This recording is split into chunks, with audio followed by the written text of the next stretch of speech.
পর্ব ৭ প্রথম অংশ। চন্দ্রপুলি। ধনঞ্জয় বাজার থেকে এনেছে গোটা 10 নারকেল, কিলোটা খোয়া ক্ষীর, 10 কেজি মতন চিনি, আরও অনেক কিছু ইন্দুবালা ফর্দ করে দিয়েছিলেন। সেগুলো দেখে দেখে সে নিয়ে এসেছে, কিন্তু না নিয়ে আসা জিনিসও আছে তার মধ্যে অনেক।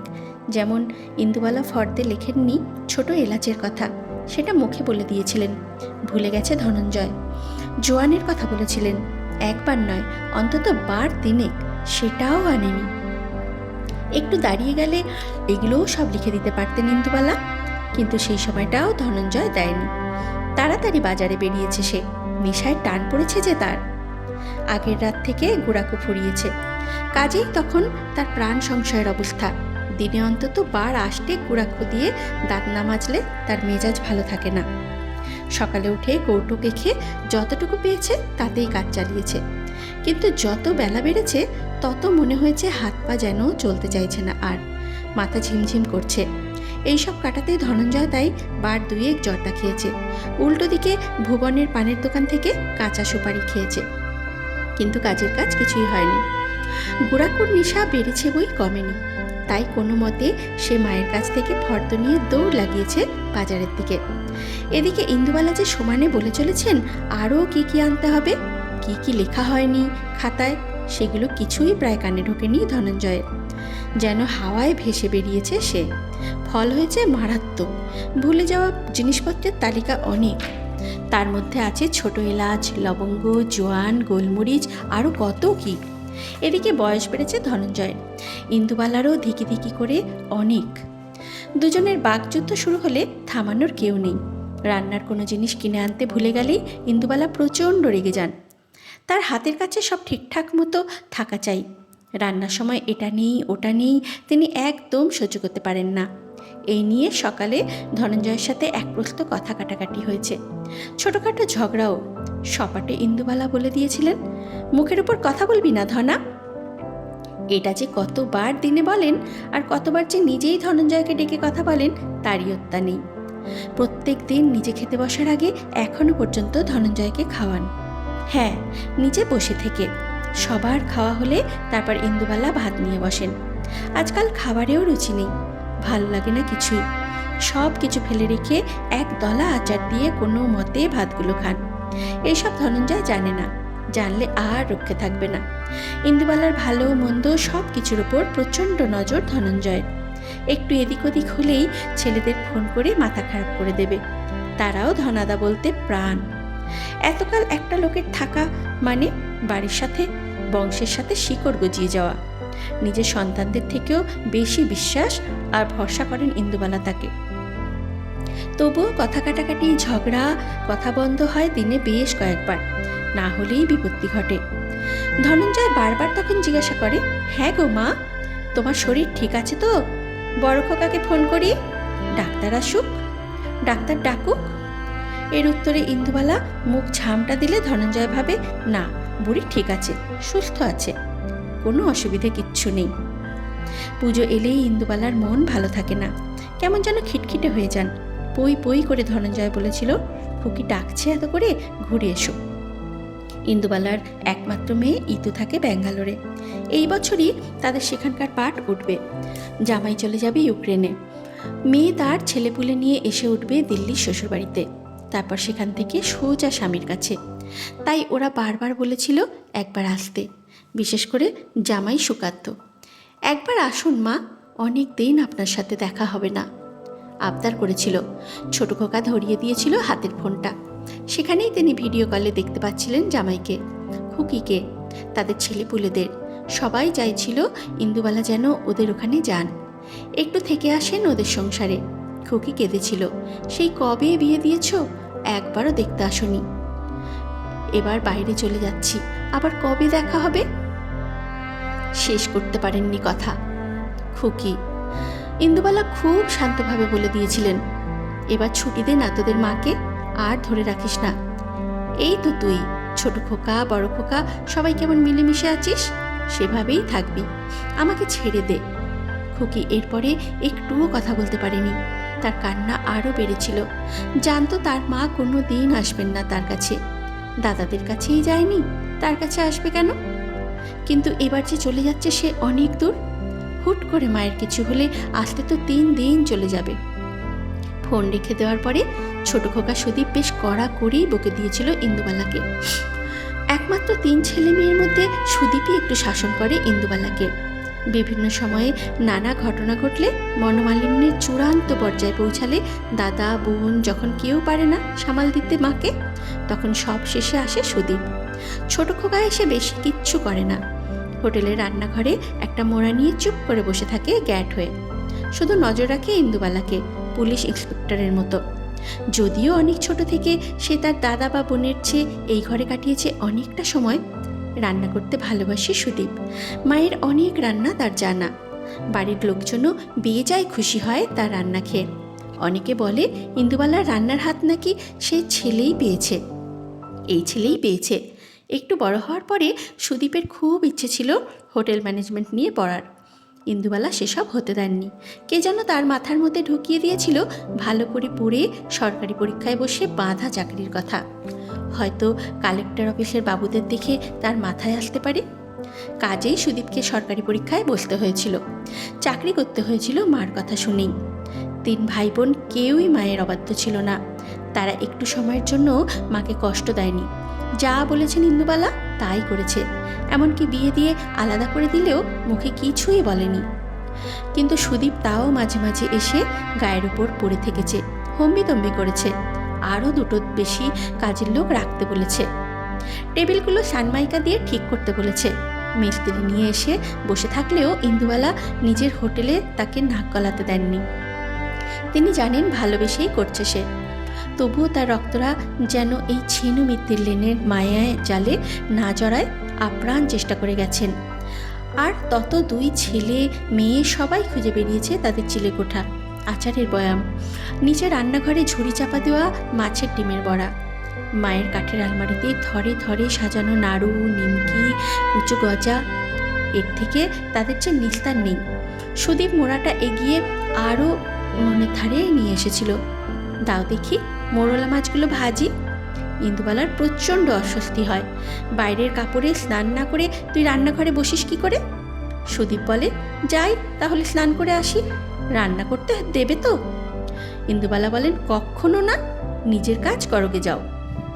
রান্নার সময় কেউ যদি তাকে বিরক্ত করে মোটেই সহ্য হয় না তার। সেটা সুদীপ জানে, আর জানে বলেই সে ইচ্ছে করেই আজ এসব করছে। টক করবে না ঝোল? আর একটু বড় সাইজের কেনা উচিত ছিল মা তোমার। সকালে মাছগুলো দেখে ইন্দুবালার মনে হয়েছিল একবার টকের জন্য আর সামান্য বড় হলে ভালো হতো। নিজের মনের কথাগুলো যেন পড়ে ফেলেছে ছোট ছেলে। লক্ষ্মী বলতো, ওটাকেই তুই বেশি ভালোবাসিস মা। ইন্দুবালা বলতেন, ধুর, ওইভাবে ভালোবাসা ভাগ হয় নাকি? একটাকে বেশি আরেকটাকে কম। বলতে পারিস আমি কাউকেই ভালোবাসি না। লক্ষ্মী চোখ বড় বড় করে বলেছিল, আচ্ছা তাই তুই ওদের জন্য এত কিছু করিস, তাই না? ইন্দুবালাও চুপ করে থাকার মানুষ ছিলেন না। জীবনটাকে যে দেখে ফেলেছেন অনেকটা। কর্তব্য করি রে লক্ষ্মী, এইটুকু যদি ওরা মনে রাখতে পারে তাই অনেক। মনে রেখেছিল সন্তানেরা, ভোলেনি কেউই। ছোটবেলায় সুদীপ যখন এসে দাঁড়াতো মায়ের সামনে, বায়না করতো একসাথে বাজার যাওয়ার, ইন্দুবালা মোটেই সেগুলো প্রশ্রয় দিতেন না। যখন যা বলবো সেটাই করবে, বাড়তি কাজের তো দরকার নেই, এই সময়টা পড়াশোনা করো। ছেলেটা লুকিয়ে চুরিয়ে তবুও চলে যেত ধনঞ্জয়ের সাথে, বাজার করত। ইন্দুবালা অবাক হয়ে যেতেন অত ছোট্ট ছেলের গুছিয়ে বাজার করা দেখে। পরীক্ষার পরে অন্যান্য বন্ধুরা যখন নানা খেলায় মেতে আছে, দাদা বোন সবাই আঁকার ক্লাসে, তখন সুদীপ রান্নাঘরে মায়ের সাথে পোস্ত বড়া করছে। প্রচণ্ড রেগে গেলেও, চিৎকার চেঁচামেচি করলেও ছোট খোকাকে নিরস্ত করতে পারেনি। মাছের টকে বড় না ছোট মাছ, সেই দিকে আলোচনা না এগিয়ে উনুন থেকে কড়া নামিয়ে এসে বসলেন ইন্দুবালা ছোট খোকার সামনে। তিনি জানেন এই ছেলে সহজে ছেড়ে দেওয়ার নয়। ইতুর বাড়ি যাওয়ার ফয়সালাটা সেরেই তারপর এখান থেকে উঠবে। কি চাস তুই? পুজোর খুকুইর কাছ থেকে ঘুরে এসো, ততদিন আমি হোটেল চালাবো। তোর অফিস বন্ধ থাকে মা। এর আগে কোনোদিন হোটেল চালিয়েছিস? দেখেছি তো তোমাকে। তাছাড়া ধনাদা আছে। কিরে, পারবো না? ধনা মাথা নাড়ালো। কড়া চোখে তাকান ইন্দুবালা। তুই এই পুজোতে এখানে পড়ে থাকবি? আর ছেলে মেয়ে বউ এরা কি করবে? সেটা তোমাকে ভাবতে হবে না, আমি সামলে নেব। আমাকে করুণা করছিস তাই না? চাপ বাবা, করুণার ব্যাপার এলো কোত্থেকে? আমার হোটেল নিয়ে তোমাদের কাউকে ভাবতে হবে না। যাও, বেরিয়ে যাও এক্ষুনি বাড়ি থেকে। যাব না। কি করবে করে নাও তুমি। কেন, খুকির বাড়ি ইন্দুবালা যাবেন না তাই নিয়ে অশান্তি চরমে উঠেছিল। সুদীপের বউ পর্যন্ত ছুটে এসেছিল। কেন তোমরা মাকে জেরা করছো? যেতে চাইছেন না, যাবেন না, মিটে গেল। তুমি দাদা ভাই দেখা করে এসো না ইতুর সাথে। আমি আর দিদিভাই না হয় দিল্লিতে গিয়ে ওদের সি অফ করবো। ইন্দুবালার ছোট ছেলের বউ খুব একটা এই বাড়িতে আসে না। পালা পার্বণে নমস্কার খাওয়া দাওয়া ছাড়া বড় একটা ঘেঁষতে দেখেন না। কিন্তু খোঁজ রাখে ইন্দুবালার সে। দিনে অন্তত একবার ফোন করে। কি কি রান্না করলেন ইন্দুবালা, নতুন কিছু হলো কি না, সব। তার সাথে কথা না হলেও ধনঞ্জয়ের সাথে তো হয়ই। বড় ছেলের মেয়ে সুনয়নী যখন বিদেশ থেকে অতদিন পরে এলো, সেই খবর প্রথমে পেয়েছিল এই ছোট ছেলের বউ নন্দিতা। সেই সবাইকে জড়ো করে। বড় ছেলে বৌমারা ডাক মিটিয়ে আবার সুনয়নীকে টেনে নিয়েছিল নিজেদের মধ্যে। ছোট খোকা যা রকচটা, এই বউ সামলে রেখেছে তাকে সব দিক থেকে। তাই মুখে কিছু না বললেও ছোট বউকে সমীহ করে ইন্দুবালা। আর সেও বেশ দূর থেকে যথেষ্ট শ্রদ্ধা ভক্তি দেখায়। আর দেখাবেই বা না কেন? ইন্দুবালার সাথে তার যে আছে এক অন্তরের যোগ, সে অনেক দিন আগের কথা। নন্দিতা তখন কলেজের গণ্ডি সবে পেরিয়েছে। মল্লিক বাড়ির যে ছেলেটাকে সে ভালোবাসে, তার সাথে বাড়িতে বিয়ে দিতে চাইছিল না মোটেই। মেয়ের সাথে বাবা মায়ের মুখ দেখা দেখি যখন বন্ধ হবার জোগাড়, খবর কাগজের বিজ্ঞাপন দেখে যখন বাড়ির সামনে ছেলের বাড়ির লোকজন এবং ছেলেরাও লাইন দিতে শুরু করেছে নন্দিতাকে দেখবে বলে, সেই রকমই একদিন সে শটান চলে এসেছিল এই ইন্দুবালা ভাতের হোটেলে। সুদীপ নামের যে ছেলেটাকে সে ভালোবাসে, তার মায়ের সাথে কথা বলতে। সদর দরজা হাট করে খোলা ছিল। ওটাই যে হোটেলে ঢোকার রাস্তা সে জানত না। ঘরের মধ্যে ঢুকে খাবারের কাঠের পংক্তিগুলোর মধ্যে দিয়ে এগিয়ে গেলে ডান হাতে পড়ে রান্নাঘর। সেই ঘরে ঢুকে নন্দিতা দেখেছিল সন্ধ্যের আঁচে চিড়ে পায়েসের দুধ জাল দিচ্ছেন ইন্দুবালা। কয়লার আগুনে লাল আভা ছড়িয়ে আছে ভদ্রমহিলার সারা মুখ জুড়ে। এত শান্ত কেউ হতে পারে নন্দিতা ভাবতেও পারেনি, কারণ এমন মানুষের সংস্পর্শে সে এর আগে আসেনি। সব খুব একটা যে গুছিয়ে সেদিন বলতে পেরেছিল নন্দিতা, তেমনটাও নয়। ইন্দুবালা এইটুকু বুঝেছিলেন, তার ছেলেকে ভালোবাসে এই মেয়েটি, বিয়ে করতে চায়। বাড়ির লোক দিতে চাইছে না বলে সোজা ছেলের মায়ের কাছে চলে এসেছে। তাও ছেলেকে না জানিয়ে, অনেক আট ঘাট বাঁধা বন্ধের চিন্তা না করেই। অবাক হয়ে তাকিয়েছিলেন নন্দিতার মুখের দিকে ইন্দুবালা। তার কোনো দিন সাহস হয়নি বাড়িতে বলার যে ভালোবাসেন মনিরুলকে, বিয়ে করতে চান। পালিয়ে বিয়ে করতে গিয়ে স্বর্ণলতাকে মরতে হয়েছিল পুকুরে ডুবে। মনিরুলকে ছেড়ে আসতে হয়েছিল কপোতাক্ষের তীরে। তাদের সবার প্রতিনিধি হয়েই কি মেয়েটা এই সন্ধ্যেবেলায় তার কাছে এসেছে? চিড়ের পায়েসটা শেষ করে জানতে চেয়েছিলেন, তাকে ভালোবাসে তো তার ছেলে? থাকতে পারবে তারা দুজনে সুখী হয়ে? মেয়েটা ঘাড় নেড়েছিল। আর ইন্দুবালা সেই সন্ধ্যের প্রথম আছে চিড়ের পায়েস নামিয়ে অল্প একটু অগ্নিকে উৎসর্গ করে বাটি ভরে এগিয়ে দিয়েছিলেন তার ছোট বউয়ের দিকে। বলেছিলেন, চিন্তা করো না, আমি বড় খোকাকে চিঠি লিখছি দিল্লিতে। সে এলে তাকে নিয়ে তোমাদের বাড়ি যাব, কথা বলে আসবো তোমার বাবা মায়ের সাথে। অবাক হয়েছিল মেয়েটি। এত নির্বিবাদে কোনো প্রশ্ন না করে মেনে নিলেন সব কিছু ইন্দুবালা। কোনো প্রশ্ন করলেন না, কোথায় থাকে নন্দিতা, কি জাত, বাবা মায়ের পরিচয়, আদৌ কিছু পড়ে কি না। 2 সপ্তাহ পরে ইন্দুবালা চলে গিয়েছিলেন বড় খোকা আর খোকিকে নিয়ে নন্দিতার বাড়ি। নন্দিতা অবাক হয়ে গিয়েছিল ওই একলা একটা ভাতের হোটেল চালানো মেয়ে মানুষের কথা শুনে, যে মহিলাকে না দেখেই তার বাবা মা হতচ্ছেদ্যা করেছে। সেই মহিলাই রাজি করিয়ে নিলেন বাড়ির লোককে। শুধু তাই নয়, 1 সপ্তাহের মধ্যে বাবা মা বিয়ের পাকা কথা বলার জন্যে চলে এলেন ইন্দুবালা ভাতের হোটেলে। সেই থেকে নন্দিতা আরও অনেক কাছের হতে পারত ইন্দুবালা। কিন্তু বিয়ের পরে কিছুদিন ছেনুমিত্তির লেনে থেকেই সে বুঝে গিয়েছিল এই পৃথিবীতে কিছু মানুষ আছেন যারা চিরকালের জন্য একা হয়ে যান, যখন তারা সেই একাই একটা জগতের মধ্যে বাঁচতে ভালোবাসেন। ইন্দুবালার সেই নির্জন জগৎ হলো তার ভাতের হোটেল। জোর করে তাই সেখানে প্রবেশ করতে চায়নি নন্দিতা। সুদীপকেও বুঝিয়েছিল তার মতো করে। বইয়ের কথা মতো সুদীপ ফোন করে মায়ের সাথে কথা বলিয়েছিল খুকির। ভেবেছিল খুকি ঠিক রাজি করিয়ে নিতে পারবে মাকে। উল্টে মাই কাঁদিয়ে ছাড়ল খুকিকে। কেমন যেন মেনে নিতে পারে না সুদীপ। দুই ভাইয়ের বোন অন্তঃপ্রাণ যে। সব কিছুর একটা লিমিট আছে মা, খুকিকে এইভাবে না বললেও পারতে। ভারী ফ্রেমের চশমায় ছোট খোকাকে কেমন যেন মাস্টার রতনলাল মল্লিকের অল্প বয়সের মতো লাগে ইন্দুবালার। হাব ভাব, ঘাড় ঘুরিয়ে কথা বলা, ঠাকুরের কৃপায় শুধু স্বভাবটা বাবার মতো না। চলে যাচ্ছিল রেগে মেগে সুদীপ। ইন্দুবালা খেয়ে যেতে বললেন। থেকে যেতেই হলো সুদীপকে। মুখের ভাতকে অগ্রাহ্য করার মতন সাহস তার নেই। মাকে অসম্মান করা তো নয়ই। তাছাড়া অনেক দিন সে মায়ের হাতের মাছের টক খায়নি।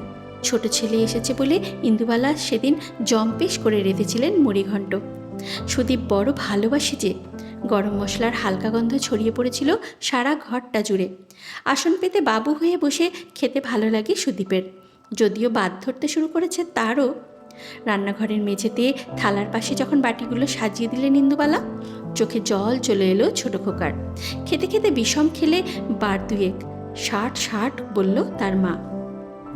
মাথায় হাত বুলিয়ে দিল। বারবার মনে সুদীপ ঈশ্বরের কাছে প্রার্থনা করল তার মা যেন এইভাবেই রয়ে যায় চিরটাকাল। ভর দুপুরে এক পেট খেয়ে ইন্দুবালার দোতলার ঘরে খাটের উপর টান টান হয়ে ঘুমিয়ে সন্ধ্যের সময় যখন বাড়ি যাবে বলে নিচে নামলো সুদীপ, তখন সত্যি তার আর কোথাও যেতে ইচ্ছা করছিল না। ওই সন্ধ্যেতেই ইন্দুবালার উনুনে নতুন আঁচের কয়লা পড়েছিল। তার 70 পেরোনো মা কতগুলো রাতের বয়সী ছেলে মেয়ের আবদার মেটাচ্ছিল। আর সুদীপের সেই মুহূর্তে খুব হিংসে হচ্ছিল ছেলে মেয়েকে। যদিও